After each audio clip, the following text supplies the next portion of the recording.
Bangladeshi umpire শরীফুদ্দৌলা সৈকত যখন third umpire ছিল border Gavaskar test সিরিজের চতুর্থ টেস্টে মেলবোর্নে অস্ট্রেলিয়া বনাম ইন্ডিয়ার মধ্যকার টেস্ট ম্যাচে সেইখানে একটি তার সিদ্ধান্ত বিতর্কিত সিদ্ধান্ত বলে অনেকেই বলছেন, কিংবা তার সিদ্ধান্ত বিতর্কিত হয়েছে। এখন কথা হচ্ছে, আপনি জানেন কিনা নেক্সট যেই টেস্ট ম্যাচ, যেটা ইন্ডিয়ার জন্য অনেক বেশি গুরুত্বপূর্ণ, কারণ অস্ট্রেলিয়া 2-1 টেস্ট সিরিজে এগিয়ে রয়েছে। এই টেস্টটা ইন্ডিয়া জিতলে ইন্ডিয়া এই সিরিজ ড্র হবে। তবে ইন্ডিয়ার দর্শককে বলতে চাই, এই টেস্ট সিরিজ যেটা পঞ্চম টেস্ট ম্যাচ, সেটাতে মাঠে আম্পায়ার থাকবে শরীফুদ্দৌলা সৈকত। কেমন হতে পারে তার আম্পায়ারিং, এটা নিয়ে একটু আলোচনা করতে চাই। তবে আলোচনার আগে আমি যেই প্লেসটাতে দাঁড়িয়ে আছি সেটা নিয়ে যদি একটু আলোচনা না করি তাহলে হয় না। কারণ আমি একটা লেকের উপর দাঁড়িয়ে আছি, এটা সম্পূর্ণ লেক। এটা গরমকালে এখানে পানি থাকে, নৌকা থাকে, হাঁস থাকে, মানুষ সাঁতার কাটতে পারে, এমন একটি জায়গায় দাঁড়িয়ে আমি কথা বলছি। তবে শীতকালে এই লেকটি সম্পূর্ণ বরফ হয়ে যায় ঠান্ডায়। আপনারা দেখতে পাচ্ছেন যে আমি বরফের উপর হাঁটছি। এই যে বরফ, সম্পূর্ণ এই যে বরফ। এই যে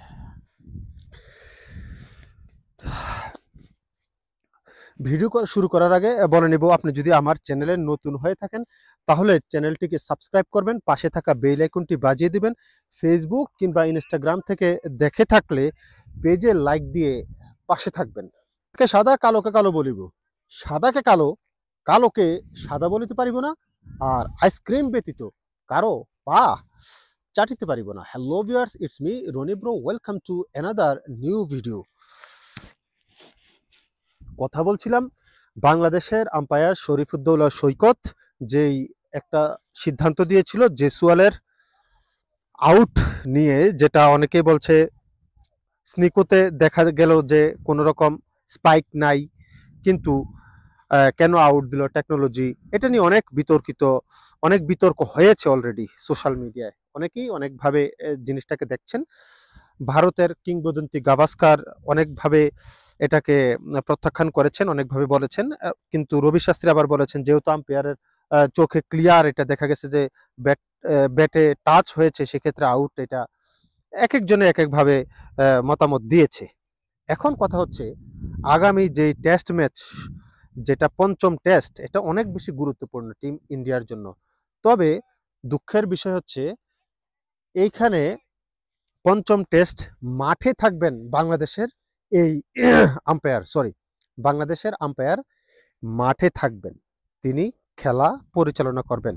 সুতরাং যারা মনে করছেন যে বাংলাদেশের আম্পায়ার প্রথম মানে চতুর্থ টেস্টে আম্পায়ার ভালো করে নাই, খারাপ করছে, যারা ভাবছিলেন যে শরীফুদ্দৌলা সৈকত আম্পায়ার ভালো করে নাই, তাদের জন্য আরো দুশ্চিন্তার বিষয় হচ্ছে, নেক্সট ম্যাচ শরীফুদ্দৌলা মাঠে আম্পায়ার হিসেবে উপস্থিত থাকবেন। সুতরাং যারা শরীফুদ্দৌলাকে মানে ভাবছেন যে আসলে কেমন ধরনের সিদ্ধান্ত দিতে পারে বা সে আম্পায়ার হিসেবে কেমন, তাদেরকে আমি কিছু কথা বলতে চাই, যেটা আপনাকে কি বলবে শরীফুদ্দৌলা সৈকত সম্পর্কে চিনতে জানতে আপনাকে সাহায্য করবে। শরীফুদ্দৌলা সৈকত এ পর্যন্ত আম্পায়ার হিসাবে যতগুলা ম্যাচ পরিচালনা করেছেন অন ফিল্ডে, সেইখানে তার দেওয়া এলবিডব্লিউ কিংবা তার বিরুদ্ধে যতগুলা রিভিউ নিয়েছে বিপক্ষ দল, আউট দেওয়ার পরে কিংবা আউট না দেওয়ার পরে রিভিউ নেওয়ার সফলতা সেখানে মাত্র 7 থেকে 8%, হয়তো সংখ্যাটা 6, 7 কিংবা 8, আমার ঠিক এই মুহূর্তে মনে পড়ছে না। তবে ম্যাক্সিমাম রিভিউ শরীফুদ্দৌলা সৈকত নিজে যেটা আউট দিয়েছে সেটাই হয়েছে, কিংবা যেটা আউট দেয় নাই সেটাই হয়েছে। শরীফুদ্দৌলা সৈকত এই মুহূর্তে ইন্টারন্যাশনাল যত আম্পায়ার আছে 3 জন আম্পায়ারকে যদি আপনি একসাথে দাঁড় করান, শরীফুদ্দৌলা সৈকত সেই কাতারে থাকবে। এবং 2024 কিন্তু তার এই কথাই বলছে। 2024-এ যতগুলা ম্যাচে সে আম্পায়ারিং করেছে ততগুলা ম্যাচই ম্যাক্সিমাম টাইমে 92-97% ডিসিশন তার পক্ষে গেছে। সে যতগুলোকে আউট দিয়েছে কিংবা আউট দেয় নাই তার পক্ষে গেছে। রিভিউ নিয়ে সাকসেস কেউ হতে পারে নাই। পাকিস্তানের সাথে যে ইংল্যান্ড সিরিজটা খেলেছে কিছুদিন আগে, সেইখানে শরীফুদ্দৌলা সৈকতের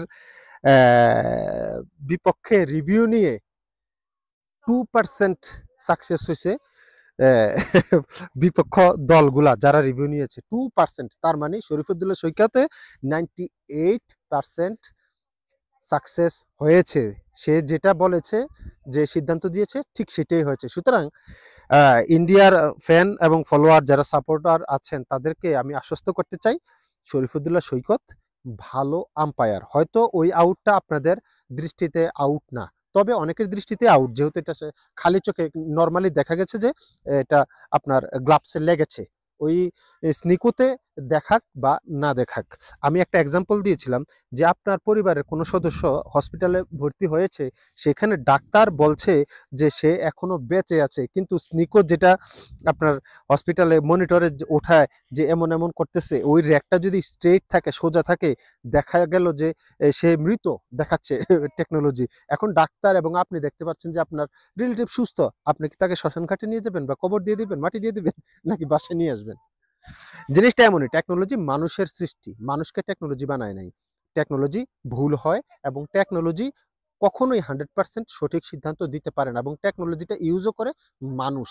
অনেক সময় সেটার অনেক রকম প্রবলেম হতেই পারে, কিন্তু আপনার চোখ, আপনি যদি সুস্থ মস্তিষ্কের হয়ে থাকেন, আপনি দেখবেন যে জেসওয়ালের গ্লাভসে বলটা লেগেছিল। সুতরাং আমি বলবো শরীফুদ্দৌলা সৈকতকে নিয়ে আপনারা আশাহত হবেন না, সে অনেক ভালো আম্পায়ার। ধন্যবাদ সবাইকে, ভালো থাকবেন। সাদাকে সাদা ভাই, কালোকে কালো বললাম, হয়তো আপনার পক্ষে গেল বা বিপক্ষে গেল, তবে আমি আইসক্রিম ব্যতীত কারো পা চাটিতে পারিব না, সত্তর বাইরে আমি যেতে পারবো না। আর আইসক্রিমও চাটা সম্ভব না, যে পরিমাণ ঠান্ডায় আমি দাঁড়ায় আছি, বুঝতেই পারতেছেন।